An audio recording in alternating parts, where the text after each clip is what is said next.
Good evening, मैं साक्षी रावत। आज के पॉडकास्ट में हम बात करेंगे कुछ ऐसे सवालों की जो आते सबके मन में है, लेकिन उनका सही जवाब और सटीक जवाब हमें अक्सर नहीं मिलता। ऐसे में जब हम कॉर्पोरेट कल्चर की बात करें तो घंटों हम लोग लैपटॉप पे काम करते हैं, 12, 14, 16 घंटे हम काउंट नहीं करते, लेकिन उसके एवज में हमें क्या मिलता है? बैक पेन, नी पेन, जिसके बारे में कोई बात ही नहीं होती है। हमें लगता है ठीक है, ये हमारी लाइफ का एक पार्ट है, लेकिन नहीं, ये जरूरी नहीं है। ऐसे में जिन लोगों को लगता है कि वो बैठे बैठे बीमार हो रहे हैं, तो उनके लिए हमारा आज का एपिसोड बहुत जरूरी। आज हमारे साथ हैं ऑर्थोपेडिक स्पेशलिस्ट डॉक्टर युवराज कुमार। सर, स्वागत है आपका हमारे पॉडकास्ट में। नमस्कार। नमस्ते। तो सर, देखा है हम लोगों ने, जैसे मेट्रो सिटी है, दिल्ली एनसीआर है, यहाँ पे कॉर्पोरेट कल्चर बहुत ज्यादा है। बिल्कुल। यूथ बहुत ज्यादा आकर्षित होता है यहाँ की तरफ। लेकिन बैठे बैठे वो खुद को एक बीमारी दे रहे हैं, उन्हें पता ही नहीं है। बिल्कुल सही। तो ऐसे में जो आपके पास पेशेंट आते हैं, तो कितने पेशेंट आते हैं और किस एज ग्रुप के पेशेंट आपके पास ज्यादा आते हैं? खास करके दिल्ली एनसीआर की बात करें, गुड़गांव, गाजियाबाद, नोएडा, ग्रेटर नोएडा, फरीदाबाद, इसमें ये ऐसी जगह है जहाँ पे पूरे नॉर्थ इंडिया से, इवन साउथ से, सब जगह से लोग आते हैं। और ये एज ग्रुप यूजुअली 25 to 40 के बीच का एज ग्रुप है, जो कि इन कंपनियों में काम करते हैं। टाइम आवर भी डिफरेंट है, किन्हीं की नाइट की ड्यूटी है, यूएस से उनका कॉल सेंटर है, तो यूएस और इंडिया का या दूसरी ये किसी भी यूरोपियन कंट्रीज का टाइम मिसमैच करता है, तो ओवरनाइट भी काम कर रहे हैं। Travelling time is a very important factor. Job है गुड़गांव में, रह रहे हैं नोएडा में, या रोहिणी से आ रहे हैं गुड़गांव, या something like that. So every day you travel, I would say one side 40 kilometre, so all together 80 kilometre आप ट्रेवल कर रहे हैं। सो उस 80 किलोमीटर में जो आपका टाइम वेस्ट हो रहा है वो अलग बात है, बट मेडिकल इश्यूज भी होते हैं। आप कंटिन्यूअस सिटिंग आवर्स आपका 14 घंटा, 12 घंटा, 10 घंटा जैसे भी है, आपके पास टाइम नहीं है, so you don't give time to your body. आप कोई एक्सरसाइज नहीं है, सो मसल्स वीक होता है, और लॉन्ग आवर्स आप एक ही पोस्चर में काम करते रहते हैं, मसल फटीग हो जाता है। मसल फटीग होता है तो बैक पेन होता है, नेक पेन होता है, समटाइम्स नी पेन भी होते हैं। तो आई वुड सजेस्ट कि you should take out time from your busy schedule, और अपनी लाइफ की प्रायोरिटी को फिक्स करनी पड़ेगी। सो अपने आप को थोड़ा टाइम देना चाहिए, थोड़ा एक्सरसाइज करना चाहिए, थोड़ी फ्लेक्सिबिलिटी मेंटेन करनी चाहिए। If you do all this things, so of course overall productivity आपकी बढ़ जाएगी। पहले जमाने में कहा करते थे कि जो हड्डियों की बीमारियां हैं 50 या 60 या उसके ऊपर आती है, लेकिन आजकल जो यूथ है उनको 25 या 30 की उम्र में ही ये परेशानी शुरू हो जाती है। तो उनके खान पान या किसी और चीज का क्या असर होता है? बिल्कुल, जैसा मैंने कहा कि एक तो फिजिकल एक्टिविटी बंद हो गई। बिल्कुल। एक तो आपने सिस्टम कंप्यूटर पे या आपने डेस्क पे काम किया, दूसरा जो बाकी टाइम मिला तो फिर आप अपने मोबाइल में लगे हैं या लैपटॉप में लगे हैं। सो फिजिकल एक्टिविटी काफी रिस्ट्रिक्ट हो गई, बहुत ही कम हो गई। डाइट की बात करें, you are focusing more on package food. Order कर दिया, किसी भी कंपनी से, चाहे वो स्विगी है, ब्लिंकिट है, व्हाटएवर, जोमेटो, और आपके घर पे रेडीमेड फूड आ गया, वो पैकेज्ड है। अब उसके कंटेंट में क्या है, सोडियम कंटेंट ज्यादा है, अल्ट्रा प्रोसेस फूड है। तो आजकल जैसी बात चल रही है कि सॉल्ट, शुगर, ऑयल, इन सब चीज की, जिसको ऑफ कोर्स प्राइम मिनिस्टर ने बोला है कि ये न्यू टोबैको है, दिस इज न्यू टोबैको। सो जो अगर आप वो process food, ultra process food आप ले रहे हैं, तो ऑफ कोर्स उसमें इन सब चीजों न्यूट्रिएंट्स की कमी है। सो अगर न्यूट्रिएंट्स की कमी है, तो जो आपके बॉडी को जो नीड है मेटाबॉलिक एक्टिविटी के लिए, डिफरेंट विटामिन, मिनरल्स चाहिए, तो वो प्रॉपर मिल नहीं रहे हैं। तो उसकी वजह से भी ये चीजें कहीं ना कहीं इफेक्ट हो रही है। सो फिजिकल एक्टिविटी कम हो गई, डाइट आपको प्रॉपर नहीं मिल रहा है, ओवर वर्क है, ओवर स्ट्रेस्ड है, तो वो सारे फैक्टर्स मिल जा रहे हैं आपको ओवरऑल टुवर्ड्स सिकनेस की ओर ले जाने की, रेदर देन वेलनेस हम सिकनेस की ओर ले जाने लगे। एक वर्ड निकल के आया, वीकेंड वॉरियर्स। 5 दिन 16 घंटे काम किया, उसके बाद जो सैटरडे या संडे हमें मिला, उस दिन 5-6 घंटे अच्छे से वर्कआउट की। तो यह हेल्पफुल है, ये सब चीजें?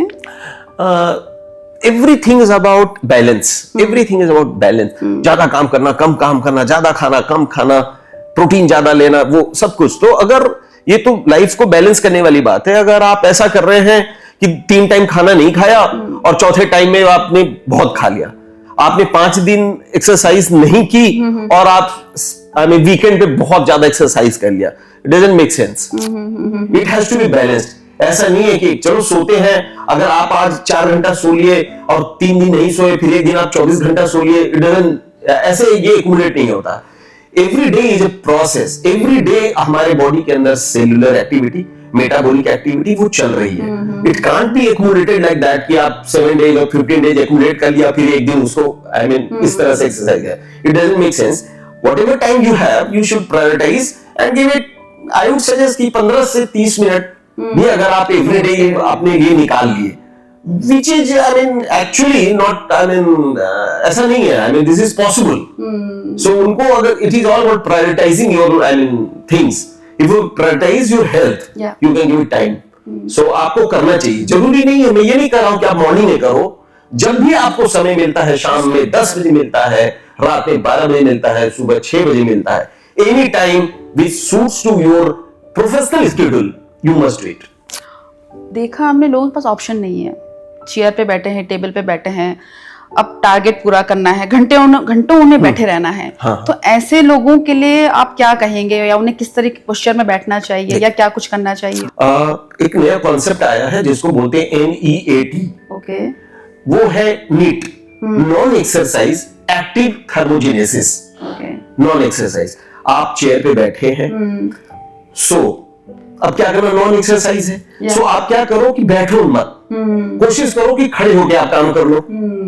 डेस्क है या सिस्टम है, आप अपना कुछ ऐसा सेटअप कर ले, आपके बॉस के ऑफिस में या आपके ऑफिस में खड़े होकर काम कर ले।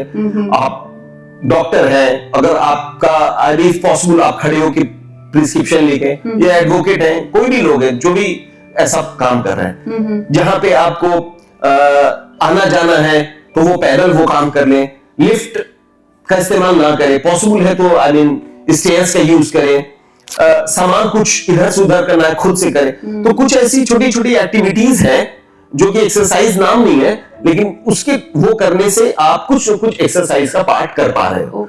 तो you should involve all these activities instead of sitting for a long hours, try to stand. हर 40-50 मिनट के बाद 2 मिनट का आप ब्रेक देके आप स्ट्रेचिंग कर सकते हो।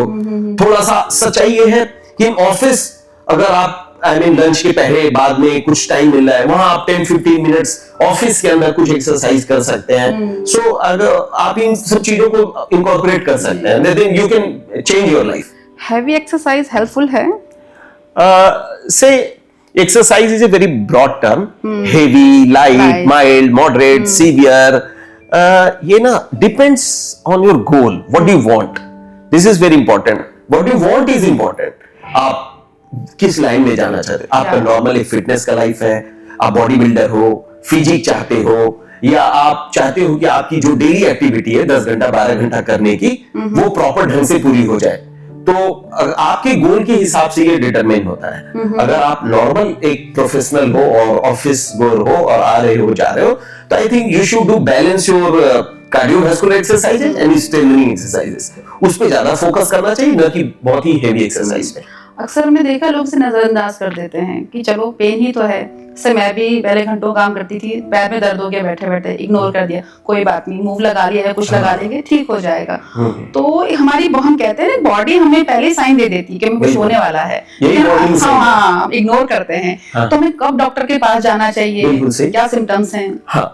तो नॉर्मल अगर पेन हो रहा है वंस इन अ व्हाइल, आपके ओवर एग्जर्शन की वजह से, लैक ऑफ स्लीप की वजह से, तो एक हद तक समझ में आता है। लेकिन ये पेन की फ्रीक्वेंसी बढ़ जा रही है, आपको दर्द की दवा की जरूरत बार बार पड़ रही है, या धीरे धीरे आप जितना एक्टिव थे पिछले साल या पिछले कुछ महीनों में वो एक्टिविटी आपकी कम हो गई, तो जरूर आपको डॉक्टर को कंसल्ट करना चाहिए। लोग कहते हैं फिजियोथेरेपी करवा लो, योगा करवा लो, मतलब योगा कर लो, तो कितना हेल्पफुल होता है ये? Of course yoga, physical activity, exercise, ये सारी एक्टिविटीज है जिसके थ्रू आप अपने आप को एक्टिव रखते हो, एनर्जाइज रखते हो, फ्लेक्सिबल रखते हो। So whatever suits to you, और जो भी आप कर सकते हो, चाहे वो योगा है, चाहे मेडिटेशन है, चाहे एक्सरसाइज है, ब्रिस्क वॉक है, साइकिलिंग है, स्विमिंग है, do something what ever you can. हमें ये कहते हैं ना, something is better than nothing, so you must do something. आने वाले 10 सालों में हम जो ऑर्थोपेडिक समस्याएं हैं कितनी बढ़ेंगी, आपको क्या लगता है, जो अभी तक का सिनेरियो है इसे देखते हुए? अगर हम प्रिवेंशन की बात करें तो सबसे बेहतर होगा, कोशिश करना चाहिए जितना मैक्सिमम सोसाइटी को मैसेज दे सके, एजुकेट कर सके और प्रिवेंट कर सके चीजों को। अगर वो हम केयर नहीं करते हैं तो जो कंडीशन आज है 10 साल के बाद वो 2 गुनी 4 गुनी बढ़ी जाएगी। बिल्कुल। तो we should be careful today, वो ज्यादा इंपॉर्टेंट है। आज तो दूसरी कंट्रीज में बड़ा एक इंपॉर्टेंट बात है, दूसरी कंट्रीज में लोग बात कर रहे हैं strike disease process very early. अभी जो मॉडर्न मेडिसिन है, अभी का जो मेडिसिन है, उसमें हम बात करते हैं जब पेशेंट को डायबिटीज हो गया है, अब उसके ट्रीटमेंट की बात कर रहे हैं। लेकिन जो कॉन्सेप्ट आ रहा है वो ये आ रहा है कि पेशेंट को डायबिटीज की शुरुआत ना हो, आप वहां पे रोको। This is very important. So this is medicine 3.0, जो लेटेस्ट कॉन्सेप्ट है कि डायबिटीज हो ही ना, ब्लड प्रेशर हो ही ना। अभी हम कब इंटरफेयर कर रहे हैं? जब पेशेंट को डायबिटीज हो गया, ब्लड प्रेशर हो गया, थायराइड हो गया, किडनी में प्रॉब्लम हो गया, तब डॉक्टर्स हम इंटरवेन कर रहे हैं। बट एक्चुअली क्या होना चाहिए, वो प्रॉब्लम सेटिंग प्री डायबिटीज नहीं, प्री डायबिटीज के पहले का स्टेज है, जब आप वो चीज वहां शुरुआती ना हो। So you should cut off at that time. तो अब तो कॉन्सेप्ट धीरे धीरे चेंज हो रहा है। सिंपल शब्दों में हम कहेंगे कौन सी 3 बातों का ध्यान रखना चाहिए हमें? Very important, diet, okay, exercise, okay, and sleep. तो चलिए दोस्तों, आज की बातचीत यहीं तक। आज हमारे साथ थे डॉक्टर युवराज कुमार, जिन्होंने आज आपको अपनी हेल्दी टिप्स दी। तो ऐसे ही हेल्दी टिप्स के लिए आप हमसे जुड़ते रहिएगा, और हमें उम्मीद है कि आपने ज़रूर अपने हेल्थ के बारे में आज ज़रूर कुछ ना कुछ सोचा होगा, क्योंकि आज जो डॉक्टर ने हमें जो बताई हैं चीज़ें, वो एक कॉर्पोरेट लाइफ के लिए बहुत ज़रूरी हैं कि हम किस तरीके से सुबह से शाम तक अपने लैपटॉप के आगे घंटों बैठे रहते हैं, लेकिन अपनी हेल्थ का ध्यान नहीं रख पाते। तो इसलिए आप अपने टिप्स ज़रूर फॉलो कीजिए। Thank you.